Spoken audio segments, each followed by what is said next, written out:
How powerful are Vindicare Assassins? Can they outsnipe an Eldar? Can they one-shot a Primarch? What about giving Fulgrim a second try? Are they truly the best snipers in the Imperium? How strong are they really? Most people think of 40K as a galaxy-wide war. Legendary generals grinding armies to dust as worlds burn to the tune of an uncaring carrion god. But there's another war, one waged unseen within the Imperium's shadow. This is the realm of the Assassins, every one of them an apex killing machine, deployed only in the most extreme of circumstances. The Vindicare Assassin is said to be the Imperial master artist of the long-range execution. They are believed to be hands down the Imperium's best snipers, capable of bringing down a wide range of targets with a combination of superhuman accuracy, unmatched stealth, iron patience, and an array of deadly special issue ammunitions. They are the Emperor's judgment, the righteous hammer that strikes down his enemies, sharpened into a weapon of pure perfection. But let's see how powerful Vindicare Assassins truly are. First, we will go over the lore, trying to understand how truly scary these guys are. Then we will cover the excerpt in which we see them obliterate Titans, attempt to take down Horus, and even outsnipe Eldar Rangers with terrifying ease, ending with a ranking on the 40k power scale. So stick around until the end to find out what makes them so powerful, and so you can properly argue with your friends why your Vindicare Assassin is definitely a lore pick and not a meta pick.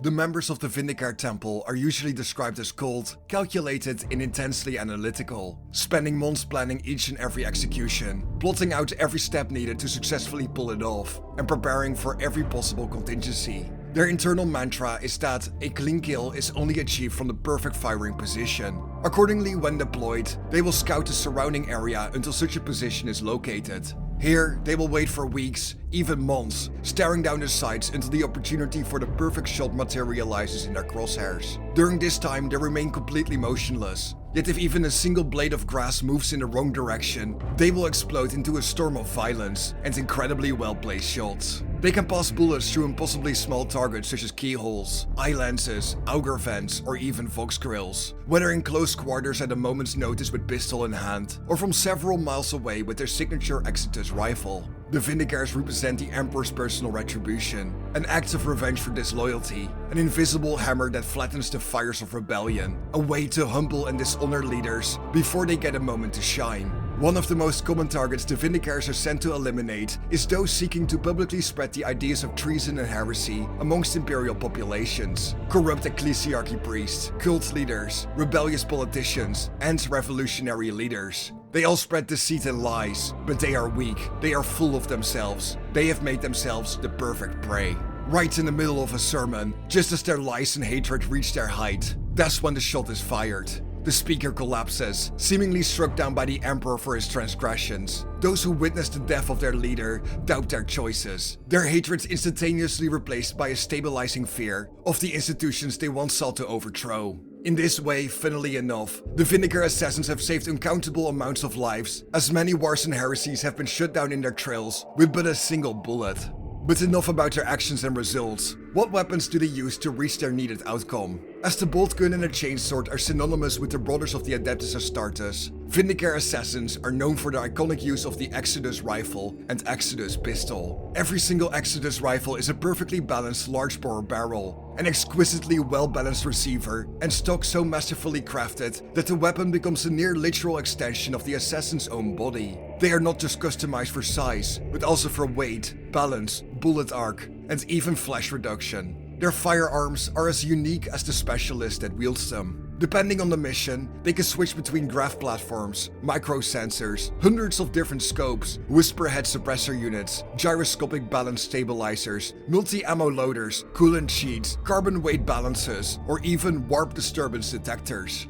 These changes, these tiny adjustments, assure a perfect weapon. It never overheats, it never jams, it never breaks, and with the Vindicare skill, will never miss. Now the assassin has the perfect position, the perfect escape plan, a multi-step response plan, a tagged spray target, and the perfect weapon for the job. Now one more decision has to be made. Which ammunition type will the Vindicare choose? The main three provided shells include Turbo Penetrator rounds, Shield Breaker rounds, and Hellfire rounds. Turbo Penetrator shells can be described as a Lego set, layers of bricks designed to create a fun little outcome. Each of them is made up of multiple segmented cylinders, each tipped with a concentrated melted charge that activates with a delayed detonation. A round like this will pass through a storm shield, into a suit of power armor, into the black carapace, and still have enough steps left over to exit the body as needed. Shield breaker shells on the other hand are fitted with a destabilizer core. That, upon contact with a force field of every conceivable type, fully collapses its protective properties. Their shell casings are inscribed with hexagrammatic runes and ecclesiarchal exorcisms that make them extremely effective against demons and other warp-born targets, as they are disconnected from the warp just long enough to be vulnerable to physical damage. Finally, Hellfire shells are designed specifically for dealing with big fleshy monsters. Anything from a Tyrannid Carnifex to a Drukhari Grotesque will literally melt upon impact. Each shell is loaded with a cocktail of potent bioacidic toxins that can chew through any organic material known to mankind, turning the beast into a drooping puddle before it even registers being hit at all.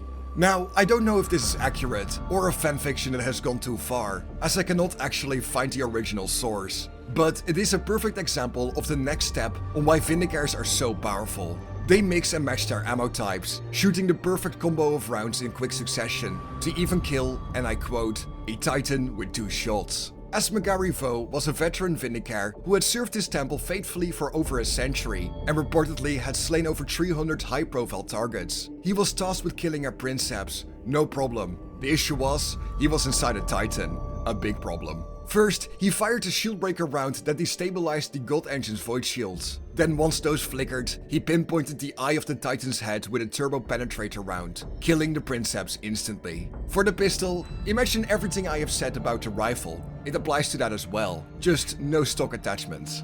In addition to their firearms, the Vindicare is also equipped with a specialized chameleon stealth suit and a full-head spy mask. The stealth suit is pretty self-explanatory. It combines normal synthetic skin with chameleonic chemicals which blend the sniper perfectly into their surroundings. The spy mask is like the Iron Man helmet, blasting a cacophony of data right into the Vindicare's eyes. Anything from the wind, trajectories, scanning beacons, satellite views, thermal imaging, and even psychic disturbances beyond the veil. In the end, their shots are judgment. Their prey is dead. And above all, no one will ever know a Vindicare is involved. The sudden death of the leader is a righteous punishment for any of those who dare to oppose the Emperor. So with that out of the way, let's see how powerful Vindicare Assassins truly are.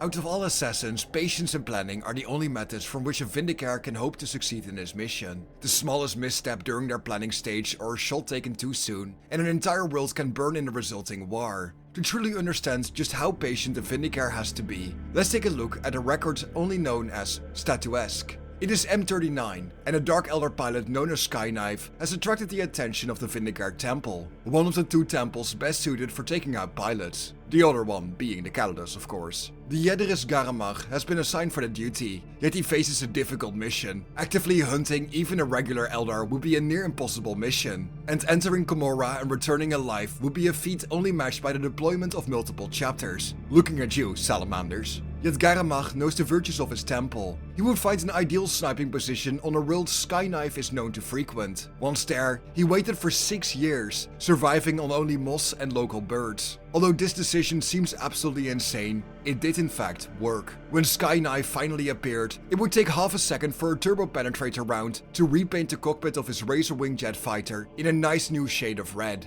A rather impressive display of patience and planning. But how well can a Vindicare actually adapt to his foe's situation? An often forgotten fact when it comes to the assassins is that when they complete their training, they are still bound to an internal ranking structure, which, of course, mostly remains shrouded in mystery, thanks GW. For a Vindicare, his first 5 missions are the easiest. In a way, he's still only a novice. In fact, many Vindicares are known to die during their first mission, as escaping from behind enemy lines after killing their target is a difficult task, with no room for error. During these first 5 missions, a Vindicare often supports other Imperial forces, and is given general orders to eliminate enemy command structures, instead of a specific person. With some help, any Vindicare can cripple an entire army, like in the Lamas campaign, as seen in the 2nd edition Codex. We must remind ourselves that this is not their intended purpose, but they can definitely do it. The Vindicare's ultimate goal is to prevent widespread war and heresy. For the Vindicare, the outcome justifies the deeds. And to achieve this, only 3 things matter in their marksmanship: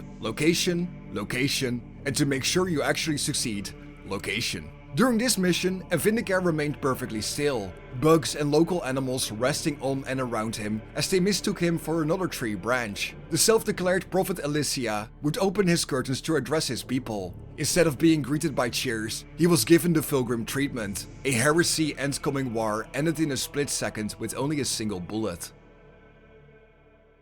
No Plan survives first contact with the enemy, and it leaves us wondering, does this also apply to the Vindicare Assassin? That's right, it's Siege of Vraks time. The Siege of Vraks is an incredibly long story of brutal war that one could spend hours talking about. Go check Janovic's videos on it, they are really good and I really recommend them. Yet for this video, we will focus on what happened right before the siege. Cardinal Astral Zaven began to stray from the Emperor's light. Having been secretly corrupted to chaos, the Imperium needed to deal with Zaven before he could take the vast armories of Vraks and turn them against the wider Imperium. An unnamed assassin came to Vraks, his order from the Inquisition itself. Although Zaven's bodyguard from the Scissors of Silence, yep, he had blank bodyguards, would not know of the incoming assassination, they had fallen out of favor with the mad Cardinal. Day and night he would be surrounded by thousands of his disciples, meaning our brave Vindicare could not get close. After 4 days of waiting on the Citadel's largest tower, a single shot rang out in the courtyard. A turbo penetrator round broke a marble pillar and impacted on Zaven's refractor field. 2 of his disciples would die as the Vindicare made a second and third shot, but more of the zealots piled onto their false prophet. With this chance of killing Zaven having gone by, the Vindicare would attempt to escape. In doing so, he abandoned his rifle. Guards and disciples began to pursue, yet one moment of hesitation would result in failure. A small firefight began. The Vindicare would kill a guard or disciple with every shot, yet his ammunition was dwindling. He would be cornered, smoke grenaded, and then rushed by about 100 men. His bullet-riddled corpse would be displayed to the people of Vraks. He had failed. The Imperium couldn't even face Zaven in an open fight, and the people of Vraks revolted in rage. So, the next story is Tales from Vigilus 01, To Kill a Dark King. Issue is, GW has removed posts from before 2022, so I have to deal with second-hand remembrancings and the whispers of the warp, I guess. GW, please stop deleting community posts. Genestealer cults are easily one of the biggest pains in the Imperium's ass, managing to appear anywhere in the galaxy, even up on Holy Terra itself. It should not be surprising that when a Genestealer cult was detected on the world of Vigilus, the Imperium was to act fast. To give the quickest explanation of Vigilus, it is one of those worlds that holds a direct path into Imperium Nihilus, known as the Nachmund Gauntlet. Through this gauntlet, the Imperium can stay in contact and make attempts to send reinforcements back and forth without having to risk traveling directly through the Great Rift, that big old warp storm that split the galaxy in half. So yeah, important planet. Amaret Klotak, an experienced assassin, would be tasked with taking out the Pauper Prince's Patriarch. In a rare but necessary display of overkill, the Imperium would send 5 assassins to destabilize the cult. Yet Klotak was the first of them to arrive, and knew it would take months or even years for the others to get through the storm. Klotak would infiltrate the cult base, a difficult task. After spending weeks inside the rafters, Klotak was nearly discovered by a local patrol. Yet when the Genestealer Patriarch known as the Grandsire Worm, great name by the way, Klotak would not hesitate to take a shot. In a display of complete and utter devotion, the cult's Primus sensed the incoming bullet and threw himself in front of his living god. The bullet passed right through and would take one of the Patriarch's arms off. Klotak would begin to escape. He killed various cult members as they got in his way. Yet as he saw the exit of the base, he would be greeted by the single most terrifying thing he had ever seen. A second Patriarch appeared in front of him. Klotak's biggest failure was not the failed shot, but his failure in discovering and accounting for a second Patriarch. The Imperium would never know until the 5th assassin finally died. With these 2 failures in a row, I'm starting to struggle here, boys. But let's take a look at Nemesis before we make any spicy judgments. Constantine Valdor had gone on a secret mission, during which he would be ambushed by 8 pirates pointing a variety of weapons at him. With Valdor being both unarmed and unarmored, he had to be careful regarding his choices. Even if Custodes possessed implants to make them faster and tougher to kill, it would take him 60 seconds or less to have them all defeated. The only threat was the multi-laser, which, if it landed a direct shot, it would be the end of the Captain General. A glimmer in the distance, Valdor smiled wide. Valdor gave the pirates a chance, yet when telling them who he was, they refused to back down. Seeing Valdor as a freak and aberrant, he pointed his hand at the gunner who operated the multi-laser and said, "In the Emperor's name, death." As if using a finger gun, the mortal exploded. Valder turned to the next one, again and again. Asridi Kel was easily one of the Imperium's most legendary Vindicares during the Great Crusade. He had spent a significant amount of time learning every habit and routine of these pirates, resulting in him appearing at just the right time and place to help Valdor. Asridi Kel would even be trusted to spearhead the execution force, which was meant to kill the traitor Warmaster.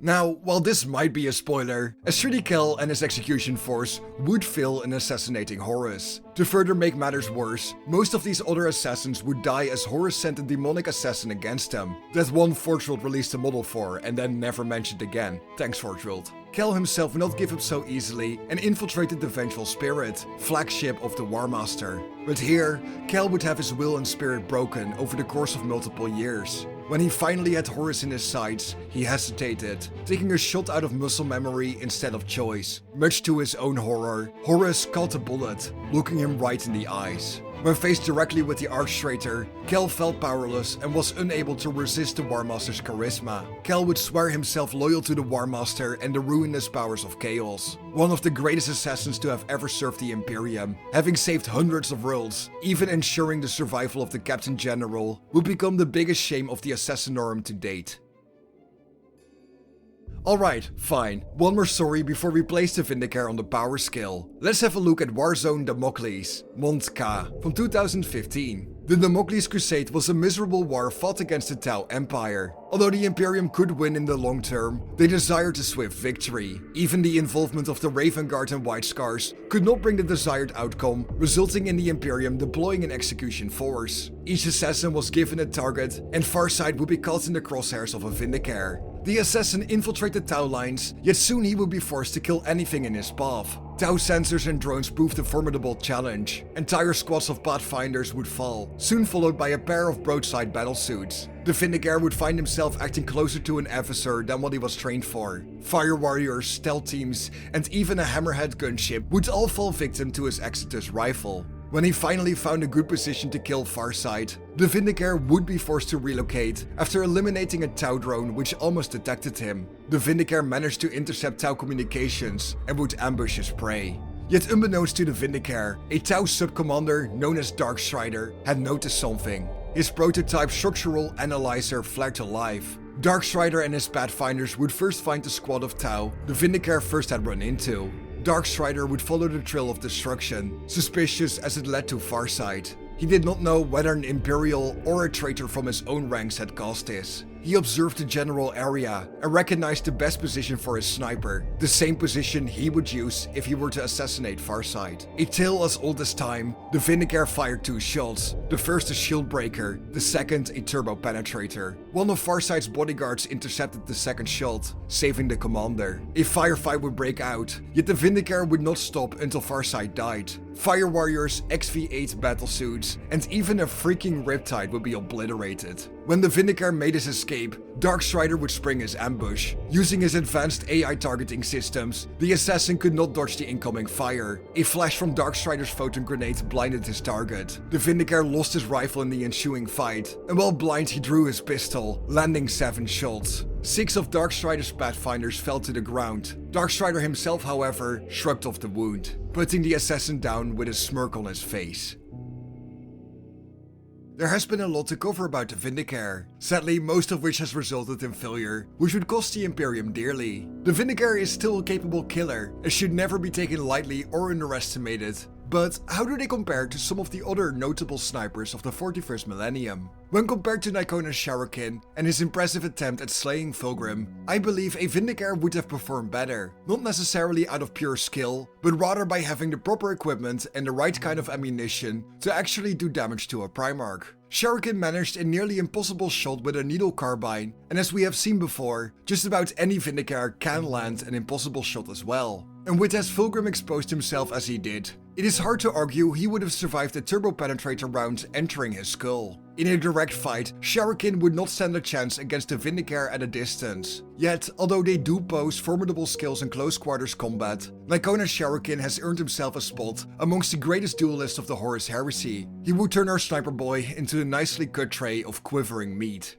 Now for the power skill level. For 40k, we used a definitely scientifically proven rating of 40 Warhammers. If a Guardsman is 1 Warhammer, a Space Marine equals 10 Warhammers, and the Emperor of Mankind is about 40 Warhammers. How many hammers can we give to the Vindicare? As shown by the lore and excerpts we have covered today, the Vindicare has its merits, yet the sheer number of failures, most of which are attributed to critical errors in planning and positioning, it does make you wonder if the Vindicare is truly worthy of competing with the likes of the Avasor. If you haven't already, please do check out that video, it would make me very happy. We have seen that the skills and talents of the Vindicare are not impossible to match or replicate, as seen with Darkstrider or the Alpha Legion who have their own Vindicare in the form of Exodus, or hell, even Cherokee. The Vindicare manages to perform poorly against targets that are a bigger threat than itself, and can even lose to arguably lesser warriors. It is therefore with a heavy heart that I have to rate the Vindicare 15 out of 40 Warhammers. With such failures, you might as well hand the Exodus rifle to a Bloodthirster and its staggering ballistic skill of 10 in older editions, versus the Vindicare's 8. 5th edition, my beloved.